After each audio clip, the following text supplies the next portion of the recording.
La feuille de route tracée dès l'entame de la gouvernance de Patrice Talon annonce les couleurs.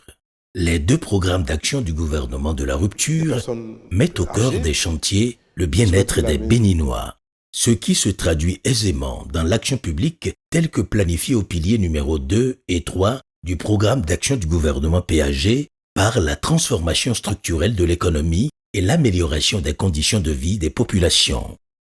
Le Bénin révélé repose sur un panel de 45 projets phares et 95 projets sectoriels. Au bout du rouleau, une panoplie d'actions se dresse au tableau des résultats avec à la clé un impact considérable et diversifié sur le quotidien des populations déjà en 8 années de gouvernance. Le gouvernement a exécuté un vaste programme de bitumage d'environ 3000 km de route, dont 1737 km sont déjà achevés en 2024 et 1132 km actuellement en cours de bitumage ou dont les travaux sont sur le point de démarrer. En moins de 10 ans, c'est 1,5 fois ce qui a été fait en 60 ans d'indépendance. Une dizaine de ponts modernes construits dans plusieurs villes, sans oublier une vingtaine de ponts métalliques dont la réalisation vient d'être lancée dans plusieurs communes. En ce qui concerne la voirie urbaine, grâce à l'emblématique projet Asphaltage qui a impacté 9 villes, environ 300 km supplémentaires de voies sont aménagés et drainés.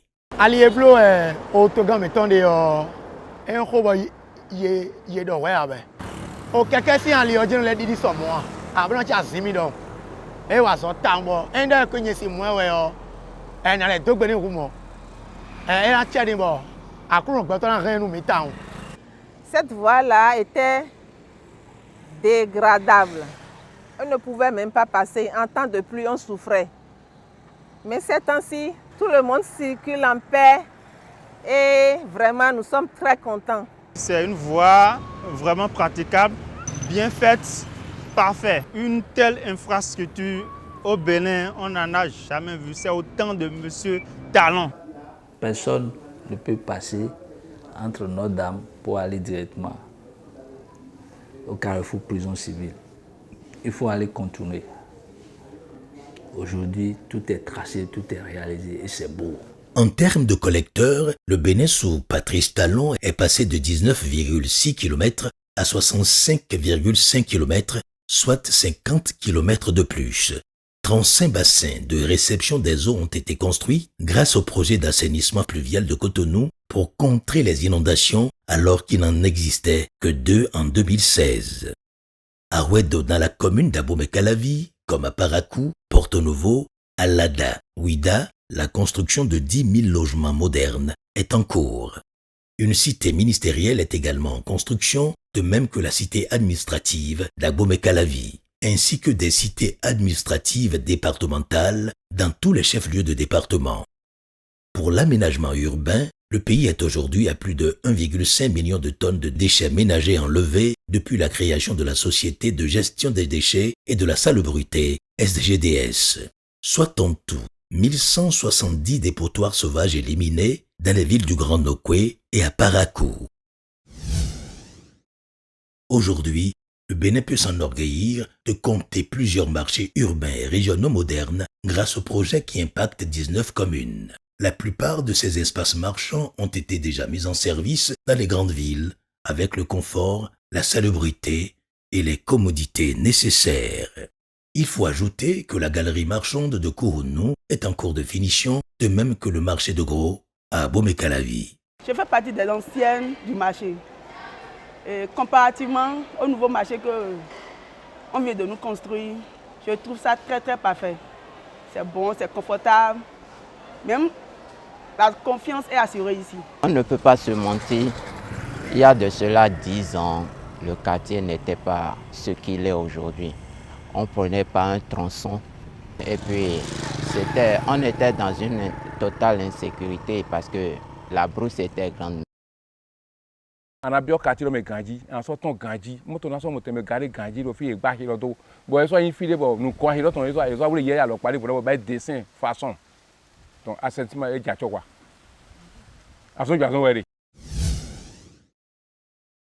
Un épineux problème des Béninois avant l'avènement de Patrice Talon la disponibilité de l'énergie électrique. Mais de 2016 à 2023, le Bénin est passé de 0 MW à 182 MW de production propre.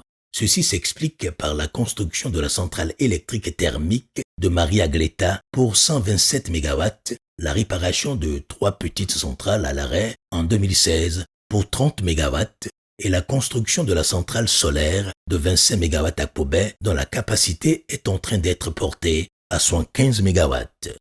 Le taux national d'électrification de 29% pour 125 localités électrifiées sur le réseau conventionnel en milieu rural auparavant est désormais de 35,2%, puis de 111,8% en milieu urbain avec 489 nouvelles localités électrifiées. On dénombre près de 50 000 nouveaux branchements grâce à la mesure sociale du gouvernement qui divise par 5 le prix du raccordement au réseau de la SB2E, qui est ainsi passé de 99 000 à 20 000 francs CFA. Nous remercions les autorités pour leurs efforts parce qu'il n'y a plus de coupure de courant.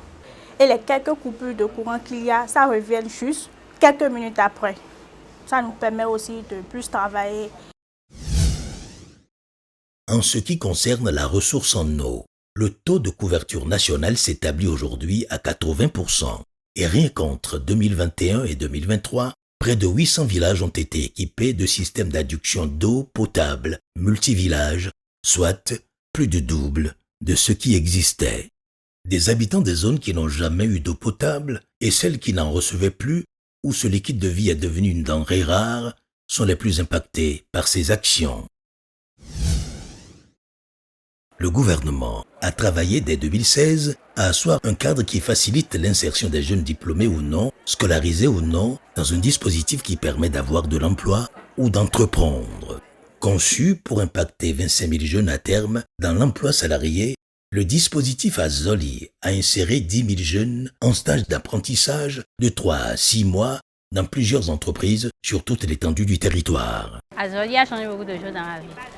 Primo, je sais faire maintenant quelque chose. Quand on dit, tu sais faire quoi? Je peux dire, je peux te faire une installation solaire, je peux te faire une maintenance. Ça, c'est une grande chose, pardon, que je n'ai même pas les mots pour l'exprimer. Je peux faire beaucoup de choses en ce qui concerne l'installation panneaux solaires. Je remercie sincèrement les acteurs qui ont initié d'abord ce projet. Par le biais du programme spécial d'insertion dans l'emploi, PSIE, 4 000 jeunes diplômés ont déjà été déployés dans environ 1500 entreprises réparties dans 55 communes du Bénin.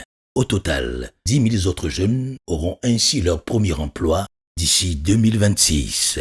C'est grâce au PSIE que je mange puisque, bon, bien vrai, j'ai eu à travailler d'autre part, mais pas en fonction publique ou semi-publique, ni professionnelle. Des PME sont désormais bénéficiaires d'un appui structuré de l'État en plus de la mise en place de l'Agence de développement des petites et moyennes entreprises, ADPME. Le gouvernement a également mis en place le Fonds de développement de l'artisanat qui a impacté de 2021 à 2023 plus de 1800 artisans répartis dans 61 communes à travers des programmes de formation.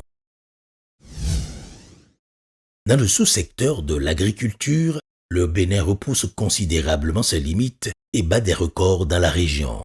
On note un bond extraordinaire dans la production moyenne annuelle de coton-graines qui s'établit à 641 000 tonnes, soit une multiplication de 2,5 fois des performances antérieures, avec un pic de 766 273 tonnes en 2021, faisant du Bénin, et ce, pendant plusieurs années, le premier producteur africain. 187 000 tonnes pour la production de noix de cajou en 2023, soit un accroissement de 105% et plus de 1,7 million de tonnes de maïs, soit 34% d'amélioration.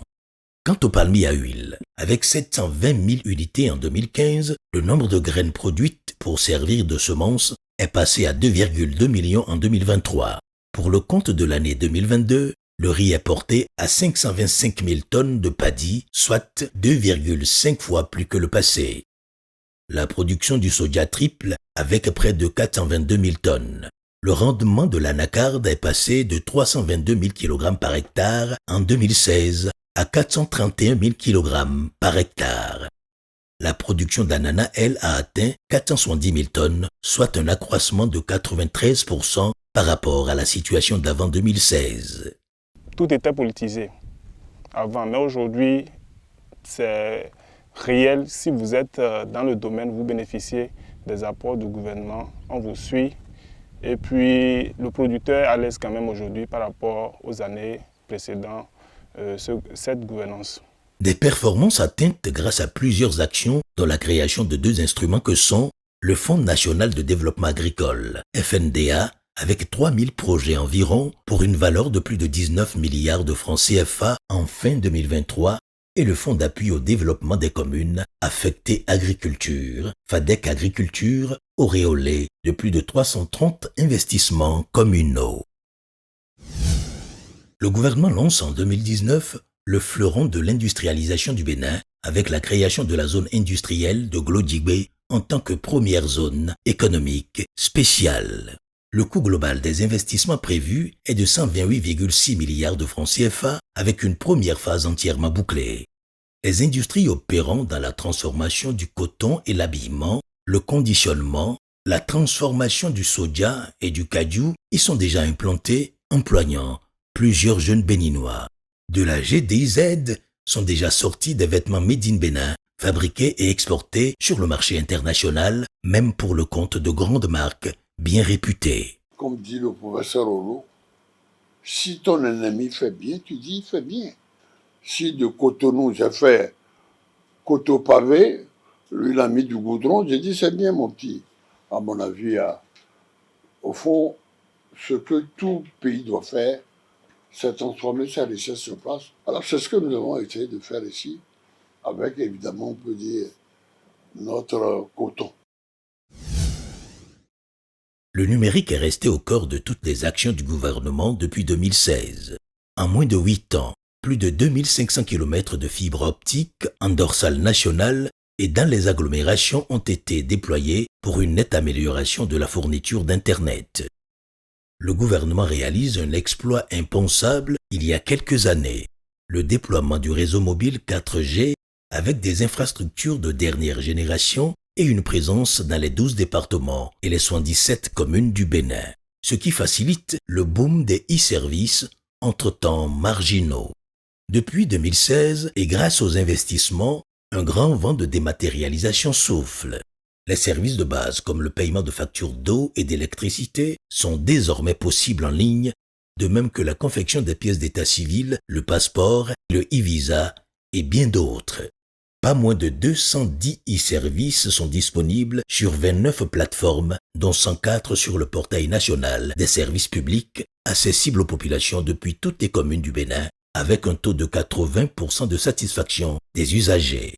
Le data center aujourd'hui que le Bénin dispose fait partie de l'autonomie de notre pays à héberger ses données, à héberger ses applications, à héberger et stocker tout ce qui est comme information, ce qui nous permet d'avoir une sécurité et le contrôle de tout ce que nous faisons. Les télécommunications publiques reprennent vie avec la SBIN, la branche mobile lancée sous la marque Celtis. Des points de présence de la fibre optique ont été mis en place dans 59 communes.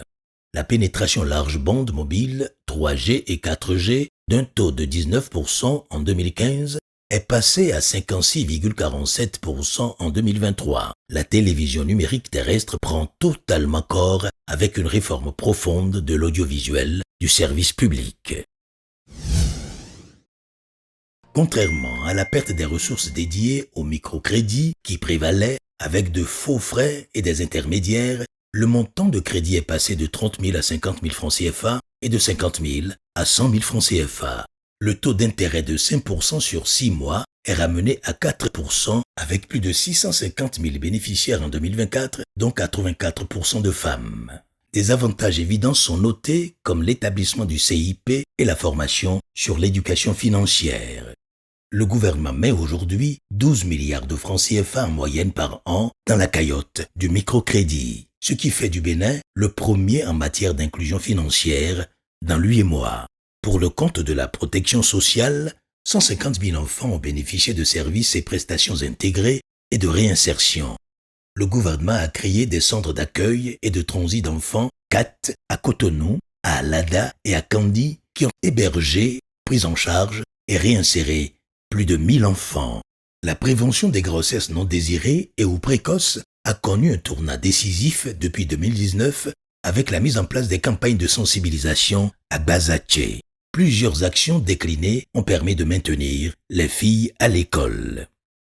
Le Bénin a connu de réelles avancées en matière de protection des droits des personnes handicapées, avec la promulgation en 2017 de la loi portant protection et promotion des personnes handicapées. Entre 2018 et 2023, plus de 50 000 personnes handicapées, enfants et adultes, ont bénéficié d'interventions chirurgicales, d'aides techniques et des bourses et aides universitaires, des aides sociales annuelles de 100 000 francs CFA spécialement accordées à 375 étudiants handicapés pour la poursuite de leurs études universitaires. Aujourd'hui, dans les concours de la fonction publique, les personnes handicapées ont commencé par bénéficier du quota de 5% qui leur est accordé.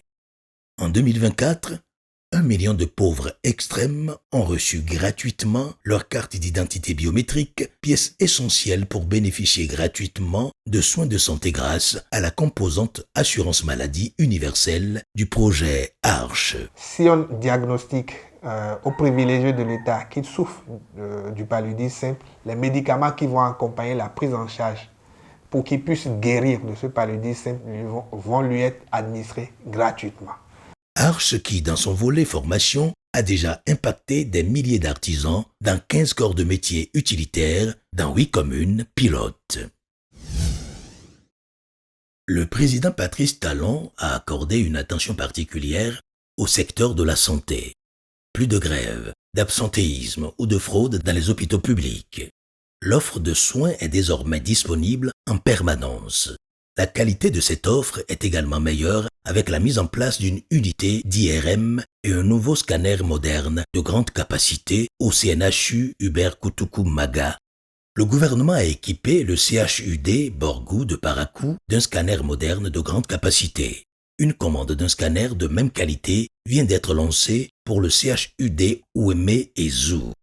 Le secteur de la santé a bénéficié d'un recrutement massif et inédit en 8 ans. 2753 professionnels de la santé, dont 471 médecins, 984 infirmiers et 445 sages-femmes recrutés et déployés. Plusieurs hôpitaux à Ouida, Lokossa, Malonville, Djougou et Abomey ont été équipés en appareils de radiographie. Le gouvernement a acquis aussi plus de 500 échographes multifonctions répartis dans près de 1000 hôpitaux et centres de santé. De 2016 à 2020, plus de 40 ambulances ont été acquises et tout récemment, 188 ambulances en septembre 2024 pour renforcer le système de référence des malades. Des médecins experts, des chirurgiens, des cardiologues, des chirurgiens cardiothoraciques viennent pour pouvoir faire des missions foraines au CNHU. Pour la première fois dans notre histoire, on a pu faire des chirurgies à cœur ouvert. Donc on a opéré des patients, surtout des enfants, qui souffrent de malformations du cœur. Le centre hospitalier international de Calavi, CHIC, dont la construction est achevée et qui sera mis en service d'ici la fin de l'année 2024, est un hôpital de près de 500 lits avec des équipements modernes de dernière génération pouvant prendre en charge toutes sortes de maladies et éviter le flux important d'évacuations sanitaires. De grands chantiers de réhabilitation qui prennent en compte les CHD, tous les hôpitaux de zone et près de 700 centres de santé ont démarré et se poursuivent avec célérité. Le Bénin adopte aussi une politique de santé communautaire dont l'efficacité est saluée. Le gouvernement a renforcé les mesures de subvention existantes avant 2016 avec la poursuite de la gratuité de la césarienne et du paludisme. À l'école, de grandes infrastructures complètent les réformes visant l'amélioration de la gouvernance du sous-secteur de l'éducation, dont l'encadrement du droit de grève. Le gouvernement a construit et équipé 8000 salles de classe, puis réhabilité 3000 autres à la maternelle et au primaire. Ces efforts sont couronnés par un taux de réussite au CEP de 81,23% en 2023 contre seulement 41,98% en 2016. De l'inédit dans l'amélioration scolaire. Environ 1 300 000 écoliers ont un repas chaud dans plus de 80% des écoles primaires publiques du premier au dernier jour de l'année scolaire. Le taux de rétention dans le système éducatif s'est fortement amélioré. L'État distribue aux écoliers du CI et CP chaque année au moins 2 200 000 cahiers d'activités de français et de mathématiques. Au secondaire, près de 1000 nouvelles infrastructures comprenant salles de classe, blocs administratifs, laboratoires et blocs de latrines ont été réalisées. Pour ce qui relève de la gratuité des frais de scolarité des filles, la phase pilote de l'extension de cette gratuité aux filles du second cycle dans 20 communes réparties dans les 12 départements a démarré depuis 2023. Il convient de relever le recrutement de 18 000 aspirants au métier d'enseignant dans toutes les communes avec une amélioration constante des conditions de vie de travail. Ils bénéficient aujourd'hui de plusieurs privilèges. Rémunération 12 mois sur 12, assurance maladie, congé de maternité, prime mensuelle de 20 000 francs CFA par aspirant, scolarité gratuite pour les enfants. À noter aussi que le gouvernement a recruté 2 733 enseignants contractuels de l'État au profit de l'enseignement secondaire. Le sous-secteur connaît la création d'une école du numérique avec une incitation des apprenants à l'enseignement et à la formation technique et professionnelle. L'initiation de cette réforme, la réforme des sciences, qui oblige aujourd'hui les apprenants de notre pays, le Bénin, à pouvoir tous faire les mathématiques et la physique en classe de 3e, à ne plus choisir entre le modèle long et le modèle court. Beaucoup l'ont critiqué, mais pour moi, c'est une très belle décision parce qu'un pays qui aspire au développement technologique, en fait, doit pouvoir disposer d'un vivier de cadres scientifiques et technicistes. Au supérieur, il a été procédé à la réduction du temps de traitement des dossiers des allocations universitaires aux étudiants après que le gouvernement a débloqué 15 milliards de francs CFA pour apurer les arriérés en 2018. Le délai de traitement passe de 8 mois à 1 mois et le paiement des allocations est aligné sur le paiement mensuel des salaires. L'université pacifiée, le secteur privé est associé aux œuvres sociales pour plus de rendement, puis l'État qui met en place une ligne budgétaire d'un montant de 20 millions de francs CFA par université et par an pour les activités sportives et culturelles. Au plan académique, la mise en place d'une plateforme pour l'inscription au fichier national des aspirants au métier d'enseignant du supérieur réorganise le système de cooptation qui prévalait dans le recrutement d'enseignants dans le passé. Il faut aussi retenir de la gouvernance de Patrice Talon au 3e degré la création de la Cité internationale de l'innovation et du savoir, CHS Semecity, puis l'institutionnalisation et l'organisation des examens de licence et du master dans le privé. À partir de 2016, le gouvernement a adopté un plan d'investissement pour construire, réhabiliter, aménager et valoriser le patrimoine culturel, matériel et immatériel. Les interventions du gouvernement dans le secteur ont permis d'engager la construction du Musée international du Vodou dont les travaux avancent fort bien à Porto Novo.